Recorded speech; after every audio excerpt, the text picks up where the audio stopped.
ओम शांति।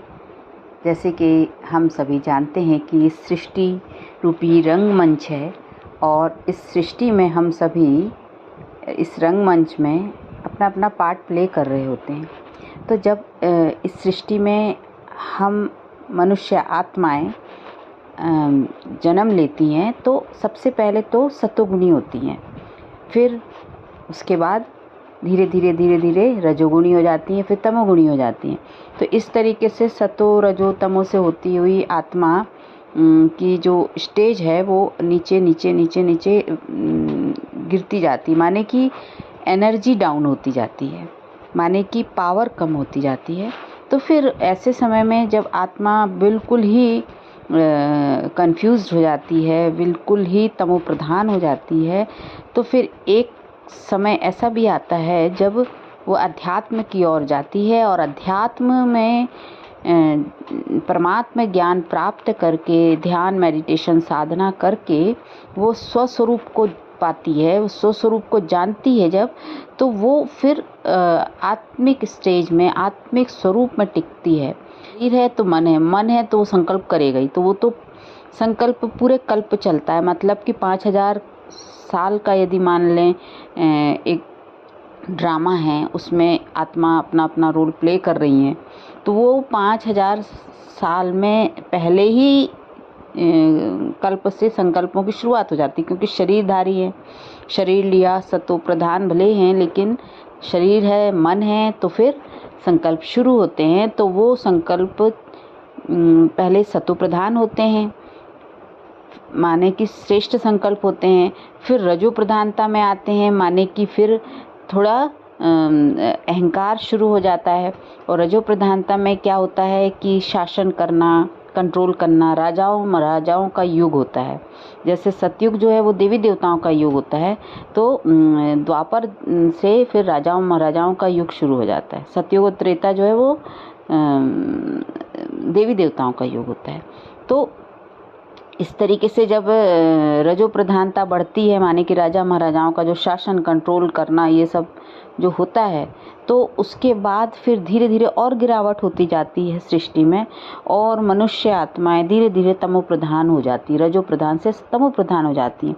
और जब तमो प्रधान हो जाती हैं तो संकल्प और ज़्यादा बढ़ते जाते हैं। मतलब जैसे जैसे स्थिति गिरती जाती है, गिरावट होती जाती है, संकल्पों की रचना ज़्यादा होने लगती है, संकल्प निगेटिव होना शुरू हो जाते हैं, व्यर्थ संकल्प शुरू हो जाते हैं। तमो प्रधानता इतनी बढ़ जाती है, इतनी नेगेटिविटी संकल्प और व्यर्थ संकल्पों के कारण कि फिर मनुष्य अपनी नैतिक मूल्यों को पूरी तरह से खो देता है, आत्मा की पावर पूरी तरह से खत्म हो जाती है। तब फिर वो दिल से भगवान को याद करता है कि अब मुझे इस भवजाल से वापस उठना है।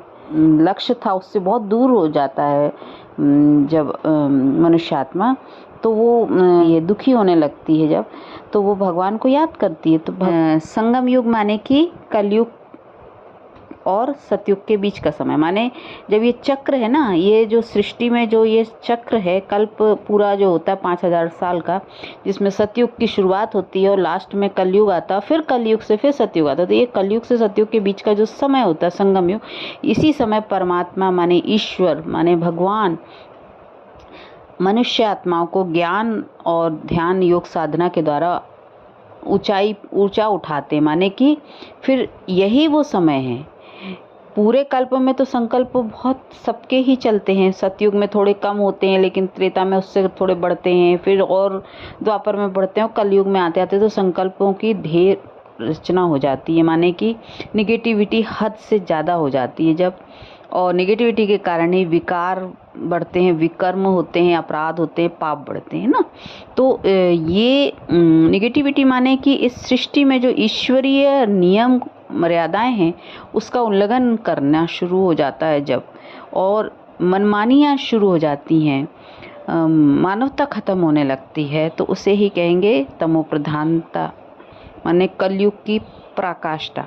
तो फिर परमात्मा इस सृष्टि में फिर से सतयुगी दुनिया लाने के लिए परिवर्तन करते हैं। तब हमें ध्यान योग साधना मेडिटेशन से ये सिखाते हैं, ज्ञान के द्वारा ये समझाते हैं यही वो समय है जब संकल्पों से मुक्त हो जाओ। तो ध्यान में, योग में, मेडिटेशन में हम क्या करते हैं, परमात्मा को याद करते हैं। तो अपने को आत्मा समझ परमात्मा को याद करना, ये परमात्मा हमें समझाते हैं।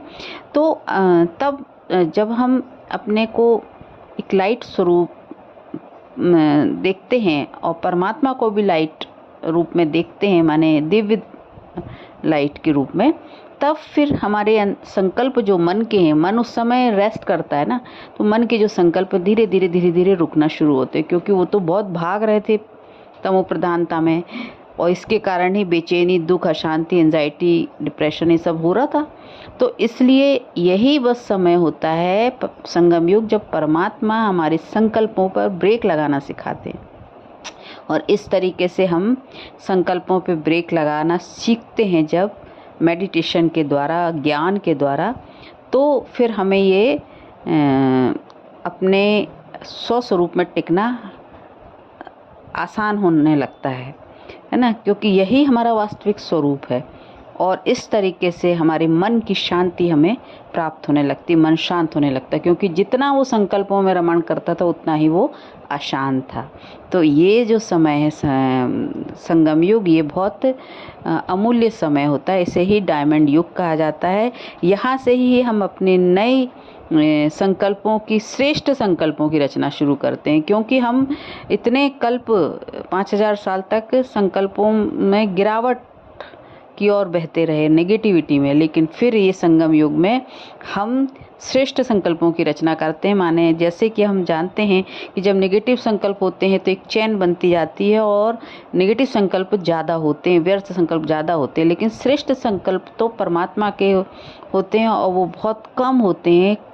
जो श्रेष्ठ हैं, जो काम के हैं, जो योग्य हैं, उन संकल्पों को ही हम फिर यूज़ करते हैं, और इस तरीके से हमारा मन शांत होता है, बुद्धि अपने लक्ष्य को पाती है।